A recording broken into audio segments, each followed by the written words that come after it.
Badminton star PV Sindhu ఇండియాకి 2 సార్లు medal సాధించి పెట్టి ఇండియా ఎంతో గర్వపడేలా చేసిన పీవీ సింధు మొట్టమొదటి మహిళగా ఎంతో గుర్తింపు దక్కించుకుందనే చెప్పాలి. ఒకసారి సిల్వర్‌ని, మరొకసారి బ్రాంజ్‌ని సాధించి పెట్టింది ఇండియాకి పీవీ సింధు. ఈ మధ్య జరిగిన స్పోర్ట్స్‌లో ఆమె పెద్దగా రాణించలేకపోయినప్పటికీ త్వరలోనే మంచి కమ్‌బ్యాక్ కోసం ఎదురు చూస్తుంది.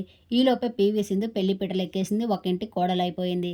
అయితే పీవీ సింధు హైదరాబాద్‌కి చెందిన వెంకట సాయి దత్త అనే బిజినెస్ మ్యాన్‌ని ఈ డిసెంబర్ 22న ఉదయపూర్‌లో ఫ్యామిలీ అండ్ ఫ్రెండ్స్ మెంబర్స్ సమక్షంలో అంగరంగ వైభవంగా పెళ్లి చేసుకున్నారు.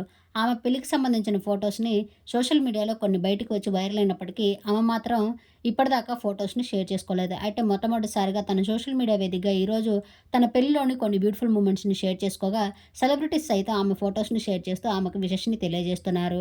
అయితే వెంకట సాయి, పీవీ సింధుల జంట అయితే ఎంతో చూడముచ్చటగా కనిపిస్తుందనే చెప్పాలి. గోల్డ్ కలర్ శారీలో ఆమె జ్యువెల్లరీలో ఎంతో బ్యూటిఫుల్‌గా కనిపిస్తున్న వెంకట సాయి దత్త, పీవీ సింధులకు అందరూ విషెస్‌ని తెలియజేస్తున్నారు. కామెంట్స్‌ని పెడుతున్నారు. కంగ్రాచ్యులేషన్స్ అంటూ. పీవీ సింధు, వెంకట సాయి దత్తాల కొన్ని బ్యూటిఫుల్ మూమెంట్స్‌ని మీరు ఈ వీడియోలో చూసేయండి. ఈ వీడియో మీకు నచ్చినట్లయితే లైక్ చేసి నా ఛానల్‌ని ఇప్పుడే సబ్స్క్రైబ్ చేసుకోండి. అలాగే మెగాస్టార్ కోడలు ఉపాసన గారు కూడా పీవీ సింధు ఫోటోస్‌ని షేర్ చేస్తూ ఆమెకు విషెస్‌ని తెలియజేశారు. Thank you.